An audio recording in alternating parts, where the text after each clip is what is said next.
Political typology quiz. Where do you fit in the political typology? So apparently this is from a few years ago, but I've been seeing the results of this quiz all over Twitter recently, so I thought I'd take the quiz. I'm guessing it's somewhat similar to the political compass test. Are you a faith and flag conservative, progressive left, or somewhere in between? I'm gonna guess I'm gonna land on progressive left. I sure as fuck honestly hope so. If I somehow get faith and flag conservative, then someone needs to come give me a good old smackaroony. All right, let's take a look. Oh, it's only 16 questions. Okay. The political compass test has like 100 questions or whatever, right? If you had to choose, would you rather have a smaller government providing fewer services or a bigger government providing more services?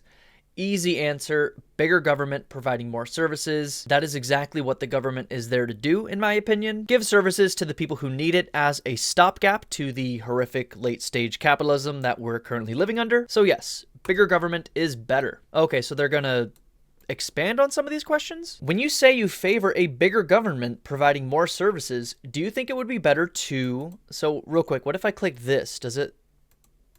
No, there's no follow-up for smaller government. They're just like, this is a dumb opinion. There's like no follow-up. There's like no nuance here. And then this one has nuance. Do you think it would be better to modestly expand on current government services, greatly expand on current government services? I would say greatly expand, because the current crop of United States government services are terrible, which gives conservatives a lot of easy fodder to criticize them over, because the best the Democrats can give us are shitty half measures. These social government services are very important, so I would say greatly expand. Does this one have a follow-up? No?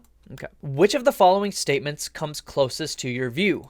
America's openness to people from all over the world is essential to who we are as a nation. I mean, this is one of those, like, some people would argue that, like, the wording here isn't great. But I mean, frankly, we're racist and xenophobic in a lot of fucking real, meaningful ways.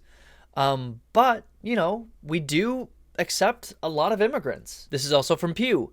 The United States has more immigrants than any other country in the world. So despite our, you know, racism and xenophobia, this is a reality, and I think this is obviously a positive one. I think immigrants make the country better. I am a fucking immigrant. I was not born here. Today, more than 40 million people living in the US were born in another country, accounting for about 1/5 of the world's migrants. The population is also very diverse, with just about every country in the world represented among US immigrants. I mean, I don't know for certain, but I can't think of that there are that many countries that can boast this claim. Now, the real issue with US immigration is how long it takes to become a citizen. But yeah, I mean, correct me if I'm wrong, but this is one of the best parts about our country, really. It could and should be a lot better. So anyways, which of the following statements comes closest to your view? America's openness to people from all over the world is essential to who we are as a nation. Or, if America is too open to people from all around the world, we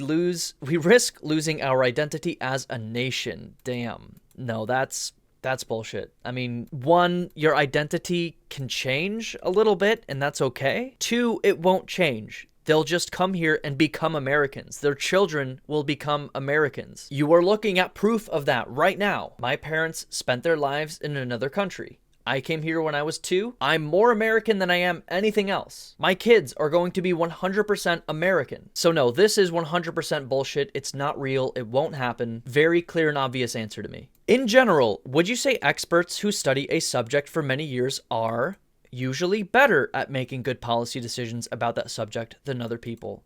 Usually worse at making good policy decisions about that subject than other people? Neither better nor worse at making good policy decisions about the subject than other people. I mean, I don't know how you could reasonably argue otherwise. No, we should trust experts on subjects that they're experts on, especially when it comes to consensus. Like when every climate scientist ever is talking about the reality of anthropogenic climate change, we should be listening to them and using their information to inform our policy decisions. Thinking about increased trade of goods and services between the US and other nations in recent decades, would you say that the US has gained more than it has lost because increased trade has helped lower prices and increased competitiveness of some US businesses? or lost more than it has gained because increased trade has cost jobs in manufacturing and other industries and lowered wages for some U.S. workers. Okay, finally we have a somewhat more difficult question. Whereas the previous questions, in my opinion, were pretty black and white, clear and obvious, this one actually has a lot of nuance. Depending on the scenario, I'm for globalization. Cooperation between other nations is a good thing, in my opinion, generally speaking. And by that, I mean cooperation, not exploitation. And that line can be somewhat thin occasionally. Yeah, like, gained more than it has lost because increased shares have lower prices and increase the competitiveness of some U.S. businesses. This basically just says, like, we were able to pay people cheaper, which, increased competitiveness is like a dog whistle for helped corporate profits. And in this scenario, yeah, I mean, we have lost lots of jobs in manufacturing and other industries, and it has resulted in lower wages for U.S. workers, and, resulted in exploitation overseas. And while that may have resulted in lower prices, at what cost? And most of the benefits, like this lower prices thing is like, yeah, I guess kind of, but most of the benefits from something like this typically goes to the top because, as anyone with more than 2 brain cells knows, trickle-down economics isn't real. It's a lie. So it's got to be B here. Although, again, this question did have more nuance than, previous ones. Tell me what y'all think. I'm curious about this one. This one's a little bit more, interesting. The reality is these gains are not going to be equally distributed in any meaningful capacity. So yeah, gotta be this one. How much more, if anything, needs to be done to ensure equal rights for all Americans, regardless of their racial or ethnic backgrounds? A lot, a little, or nothing at all. Now, again, this is like the dumbass test. If you say nothing at all, you are a dumbass. If you say a little, it means you're probably a liberal. A lot means you're probably informed. I'm sorry if I'm sounding like an asshole here. I'm just giving my opinion. Anyone, in my opinion, who has a, clear understanding of the issues, non-white people face in the United States, people who are not in the rich white ruling class, understand that we need to do a lot to fix these racial and ethnic disparities. So obviously the answer is a lot. So we got another follow-up question. What happens if I click these? No follow-up question. All the smart answers get a follow-up question because there is a lot of nuance. Which comes closer to your view about what needs to be done to ensure equal rights for all Americans, regardless of their racial or ethnic backgrounds, even if neither is exactly right? Most U.S. laws and major institutions need to be completely rebuilt because they are fundamentally biased against some racial and ethnic groups. While there are many inequities in U.S. laws and institutions, many changes can be made by working within the current systems. I think I'm leaning toward this one. I mean, certain things need to be completely rebuilt. Sure, our criminal justice system needs a full teardown and reconstruction into something more reasonable. It's one of the, I don't know, maybe one person's definition of completely rebuilt and another person's definition of working within current systems, could be different. We can get what we need through reforming what we've got. That's my opinion on a lot of things. And so I think I lean on this one. This isn't nothing at all here where if you answer this, I'm like, wow, what a fucking idiot. How could you think that? Maybe you're thinking, maybe my response is making you think that, and I think that's totally fair. But based on my analysis here, yeah, I think this is the one I'm going to go with. Okay, where were we? Which of the following statements comes closest to your view? Business corporations make too much profit. Most corporations make a fair and reasonable amount of profit. I mean, some would argue any amount of profit is too much profit. I don't think that's a completely unreasonable take, depending on how you want to define things. Even if you don't think all profit is theft, the idea that we're not in a situation where clearly most of the profit we're seeing right now is theft, I would think you must be completely blind to what is going on in this fucking country, in this fucking world. And so, yeah, I mean, the answer is clearly and obviously A here. I don't know what kind of like brain dead, brain broken bootlicker you need to be to select B here. But yeah, clearly and obviously A. How much, if at all, would it bother you to regularly hear people speak a language other than English in public places in your community? A lot, some, not much, not at all. I'm trying to think if there's a scenario where not at all is not the most reasonable answer here. I can't really think of one. Yeah, who cares? It's hilarious to me if you click like a lot and like you're just some like white person living in fucking Arkansas and like your worst nightmare is having to learn like 10 words in Spanish. Meanwhile, like the person speaking Spanish in that public place like ran through like 6,000 miles of like horrific conditions to like get to the shitty Arkansas trying to seek a better life, and you're just like exploding in your Trump brand diaper at the idea of hearing another language in your public space. That's just absurd to me, man. On a scale of 0 to 100, where 0 means you feel as cold and negative as possible, and 100 means you feel as warm and positive as possible, how do you feel toward Democrats and Republicans? If I were any brand of Republican, I vote for Republicans. My answer would be 100 and 0. If I am a blue dog, blue blood, Hillary Clinton, Joseph Robinette Brandon voter, I'm going to go 100 and I'm going to go 0. Maybe I'll hit 90. Me, I'm going to go 0 on Republicans because they are just evil. They are just demons in every conceivable fucking way. With the Democrats, I'm closer to 30, 40, 50, I guess, somewhere in here. You know, progressive Democrats, 60, 70, 80. If we're talking the majority of Democrats, like the Democratic establishment, yeah, like 30, 40. So maybe 40. At least with like social issues, they're not literally going like, we need to genocide all trans people. And that's a win, in my opinion, especially in today's political climate. But economically speaking, you know, the majority of the Democrats are closer to the Republicans than they are the progressive wing of their own party. When I was in college, I had a professor, a socialist professor, the only one I had. Everyone's like, every college professor socialist. I had one socialist professor who talked to me after class about socialism. He told me there can't be social justice without economic justice.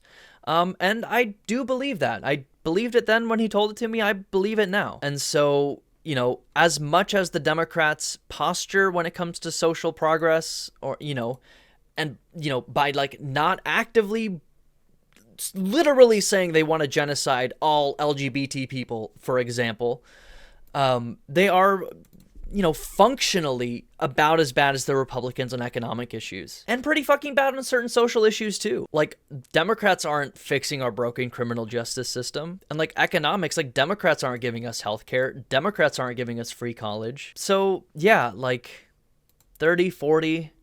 I'm feeling good today. I'm feeling like kind and generous today. So I think I'm going to go 40. But if you're a leftist and you're like exploding at me, calling me a filthy liberal for giving them a 40, that's fine. I'll take it. And if you're going, obviously it's 0-2, I don't blame you. I don't blame you. But I think like harm reduction matters. If we had 6-3 Democrats on the Supreme Court versus 6-3 fucking psycho demons, the country would be a different place currently, you know, as it stands. So as bad as the Democrats are, it is a necessary evil to support them right now. I don't know how else to put it. And so, yeah, certain things, you know, they'll occasionally do something good. I like some of the progressives in their party, which is a growing faction, which is a good thing. So yeah, 30, 40, and like I said, I'm feeling a little bit generous today, so we'll go 40. That's still an F though, man. Like, I'm giving them an F. This is a failing grade. Which of these statements best describes your opinion about the United States? The US stands above all other countries in the world. The US is one of the greatest countries in the world, along with some others. There are other countries that are better than the US. Am I wrong in saying like these are kind of the same answer? Does this say like there's a few S tier countries in no particular order and the US is one of them? And this one says like there's some S tier countries, the US is an A tier country? If anything, that's how I would go. I'm sure many a leftist, many a socialist, many a communist would say the US is an F tier country. And I'm gonna go Obi-Wan here and go like, from a certain point of view, I know what you're saying. In terms of like being the leading exploiter of the global population, obviously we're the best. And so maybe being the best at that is an automatic put into F tier. And so I empathize with that, if that is your opinion, 100%. But like, you know, I think the spirit of this question is, you know, what type of livelihood, you know, the country gives to its citizenry. And obviously, like, I would rather live here than most of the rest of the planet, unfortunately, due to the West's actions, you know, toward the global South. I 100% agree with all that and understand it. I think the spirit of this question is more related to, you know, our standard of living versus like some vague notion of like being the best or whatever. Yeah, like greatest country in the world. Like, I don't know how else you would define it other than like technically like your offering of standard of living is how I interpret this. And so with that said, it's still this one. And so I would not put us in the S tier. I definitely would not put us alone in the S tier. And so it is this one. But in terms of like standard of living, there's a whole lot that's super shitty about our standard of living. And so if you want to put us in C or D tier, at least huge swaths of our population is in that tier. I 100% empathize your answers with that. And we're probably picking the same answer anyway. So I don't know why I'm like so self-conscious about picking the same answer we're all picking. But yeah, it's C for sure. Do these have other options? No. How much of a problem, if any, would you say each of the following are in the country today? People being too easily offended by things others say. People saying things that are very offensive to others. These three options, you know, make it a little bit tricky. I'm like in between for this one, for people being too offended. I'm like in between minor problem and not a problem. It's really not a problem. In my opinion, the things people are being offended by, generally speaking, are worth being offended by. I don't know how else to put it. So I don't know if this is like the lib in me coming out or something, but this is where I stand on this, I think. Again, I'm like in between here. I'm like in between these two, and I'm like in between these two. You know what I mean? But if I had to pick, there are a lot of people using their speech to be really shitty to people. Like this unlocked Twitter that we're seeing is like the perfect, you know, macrocosm of that at this point. There are a lot of shitty racist people out there. There are a lot of shitty homophobic and transphobic people out there saying a lot of really shitty things with their speech. So I'm sorry if this is like a lib answer, but that's what I'm going with. Any other options? No. It's conservatives and the things they're being offended by, like, I don't know, a Bud Light can with one trans person's face on it. Like, that's pathetic to be, like, shitting in your Trump brand diapers over. But, yeah, so this is where I land with these. Fuck it. Which comes closer to your view of candidates for political office? Even if neither is right, I usually feel like there is at least one candidate who shares most of my views. None of the candidates represent my views well. It's probably this one. As a relatively progressive individual in the United States, progressives are usually pretty few and far between. Depending on where you live. I live in a somewhat conservative area. Like, I don't live in, like, downtown Seattle where, like, we have socialists on our fucking city council or on their city council. And as someone who's, like, more progressive probably than, like, the most progressives elected, generally speaking, it's pretty much this. Not for, like, the presidential election. Like, in the primary, Bernie did, but he was the only one, like Warren, I guess.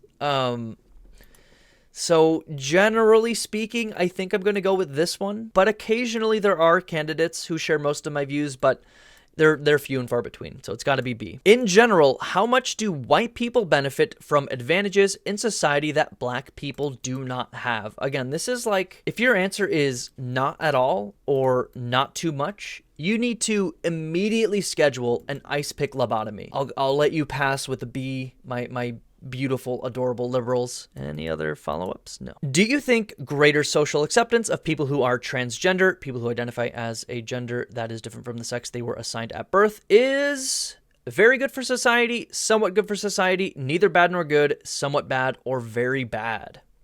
Again, stupid test. If you're saying bad or somewhat bad, you're stupid. You need to go back to school or something.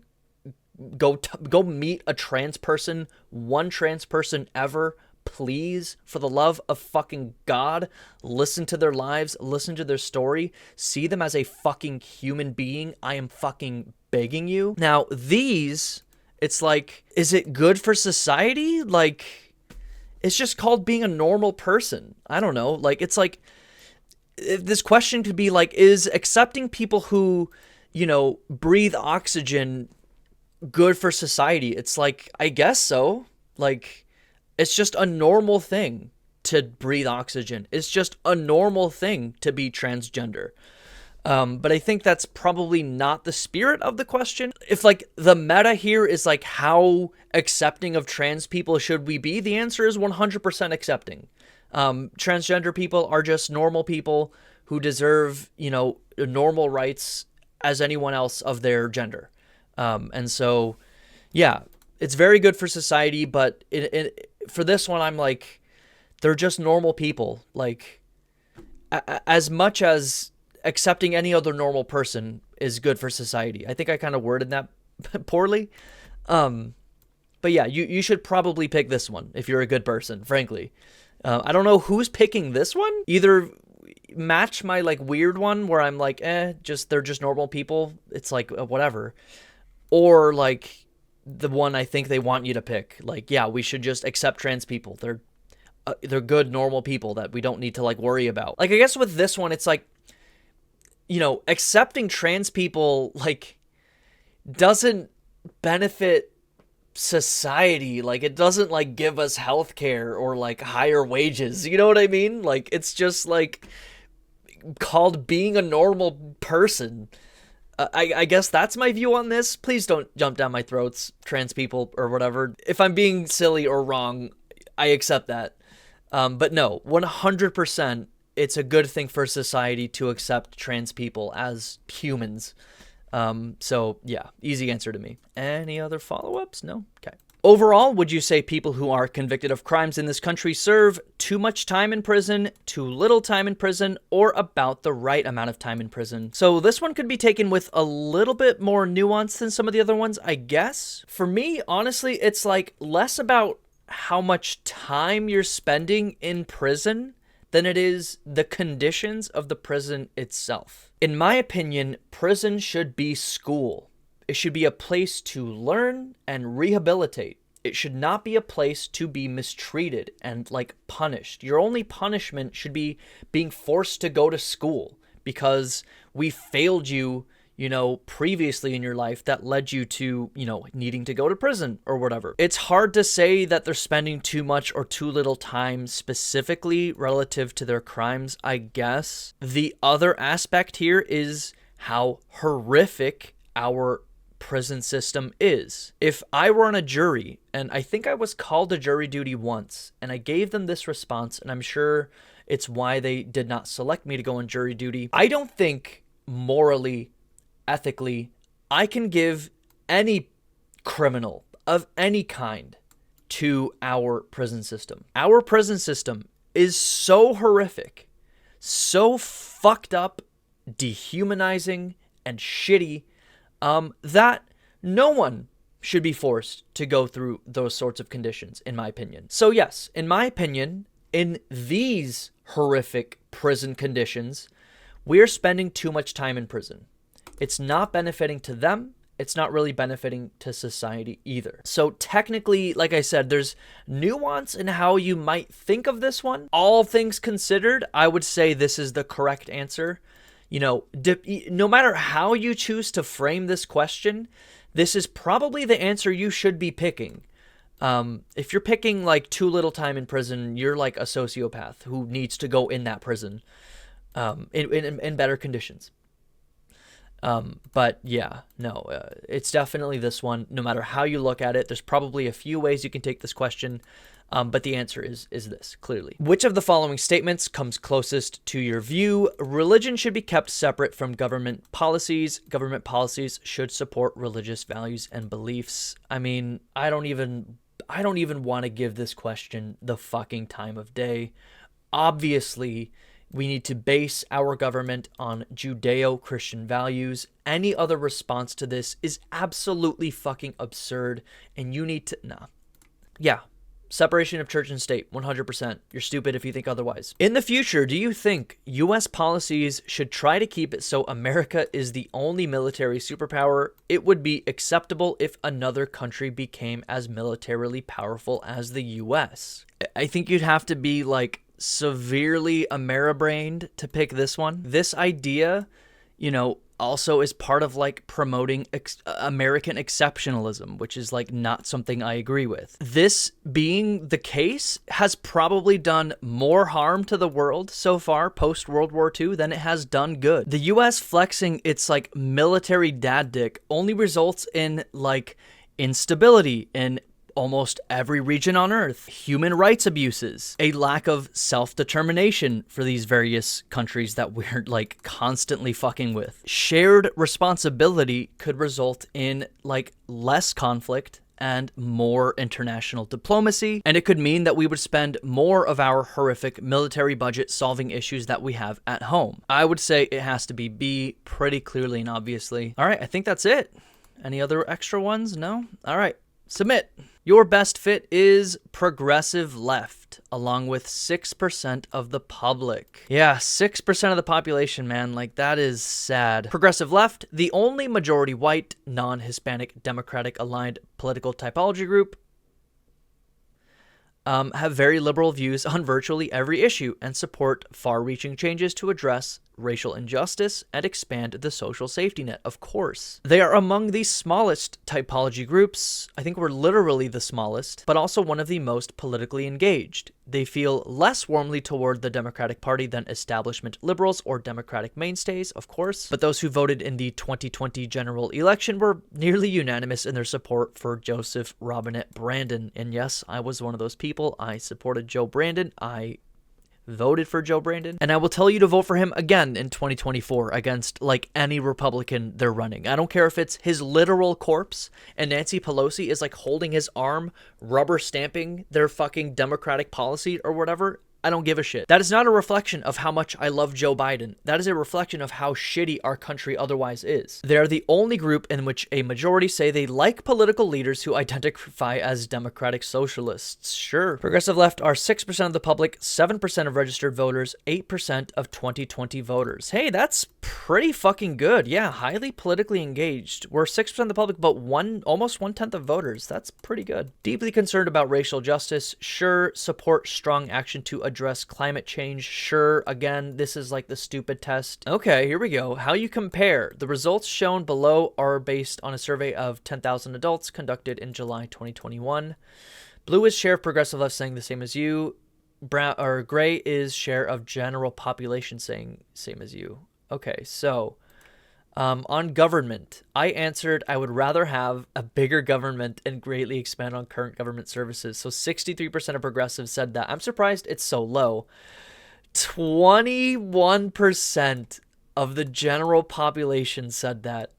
We're never, ever, under any fucking circumstances, getting healthcare, dude. Holy fucking shit. I knew it would be low, dude. But that low is actually shocking to me and depressing, including for like the progressive left. The like 6% of people, only 63% of that 6% would rather have more government and expanding our current services. That's insane, dude. We're never fucking getting healthcare. Religion should be kept from government policies. 94% of progressives said yes. 72% of the country said yes. This is another one of those like, we barely live in a democracy where like this could be supported by such a fucking supermajority, and yet we're still trying to get these motherfuckers putting in their religious views in our government. America's openness to people all over the world is essential to who we are as a nation. 97% progressives said this. 66% of the country said this. A lot more needs to be done to ensure equal rights for all Americans, and necessary can be made by work with the current systems. So most people said that like we need to damn, my opinion there was unfucking popular. That's the one where I said, like, I get it if your answer is the other one. I 100% get it. So clearly I was in the fucking wrong on that one. But I'll fucking stand by it, sure. It would not bother you at all to regularly hear people speak another language. Most progressives said it wouldn't bother them. A quarter of progressives said it would bother them to hear another language other than English in public. That's insane. But yeah, that means what, 62% of Americans would be bothered by hearing a language other than English? That's pathetic, dude. That is fucking pathetic. Why people benefit? Okay, so it seems like the progressive left are like very socially progressive when it comes to like, you know, religion or race, but like economics, even the progressive left are just fucking liberals, which that's not surprising. The U.S. has lost more than it has gained from increased trade. 70% of people agreed with me. 56% of the rest of the public. There are countries better than the U.S. 75% of progressives said yes. 23% of the rest of the country said yes. Damn, dude. In the future, it would be acceptable if another country became as military power as the U.S. 83% of progressives said yes. 36% of the rest of the United States population would even think that another country could be as military powerful as us. That's also pretty crazy to me. Okay. So progressive left, on average, rated Democrats a 69. Nice. And the general public, the Democrats, a 46. I gave them a 40. So I was more harsh on the Democrats than, like, significantly more harsh on the Democrats than most of the progressive left. Again, like, I'm probably in between, you know, liberals and leftists who would give the Democrats a 0. Like, almost smack dab in the middle. And that's about where I am, you know, generally speaking, in between the more, like, liberal stuff that I'm starting to maybe move away from. And like the leftists who, you know, there are things, a lot of things with leftists I agree, a lot of things I'm still learning about, some things I currently disagree with, but that's neither here nor there. So leftists, or so the progressives said they usually feel like one candidate represents their views well. Sheriff progressives saying same as you. So holy shit, that's crazy. They just like misread this fucking question or something? Experts are usually better at making good policy decisions than other people. 85% progressive, 60%. I'm surprised it's this high. And it is another one of those things where, like, holy shit, do we even live in a democracy? Like, fine. Like, let's start listening to experts, please, for the love of fucking God. Business corporations make too much profit, 93% versus 60. Again, 64% of Americans This includes like the conservatives and shit. So like, what are we doing here then, man? Like, we all recognize this failure of capitalism, and yet we're continuing to let it fucking happen. Maybe we do need revolution. Fuck it. Maybe we do. People being too easily offended by things is not a problem in the country today. So, yeah, most people are saying that, like, I expected this. So most people, including a super majority of progressives, are saying people being too offended by things is a problem. And I stand by that. I just don't think that's a real issue. That's just not a problem this country is facing right now. We face a lot of problems in this fucking country. This is not one of them, frankly. People saying things that are very offensive is a major problem in the country today. Interesting how progressive, this is like the closest, one of the closest, that's not like, one of these weird ones. That are pretty similar. Greater social acceptance of people who are transgender is good for society. Damn, dude. Poor fucking trans people, dude. They just want to fucking, like, live their lives. And, like, a majority of Americans are like, no, that is not good for society, dude. That is insane, and like my fucking heart goes out, man. That sucks. And then holy shit, dude, the way Americans see prisoners, like they just want anyone who's committed any crime ever to be locked away for the rest of their fucking lives. That is insane to me, man. This was very interesting to me. In a lot of ways, we're clearly just utterly broken and brain dead and devoid of any sort of, material understanding of the problems that are affecting us. But in some ways, actually what I just said is the case for the majority of Americans. Anyway, that's it.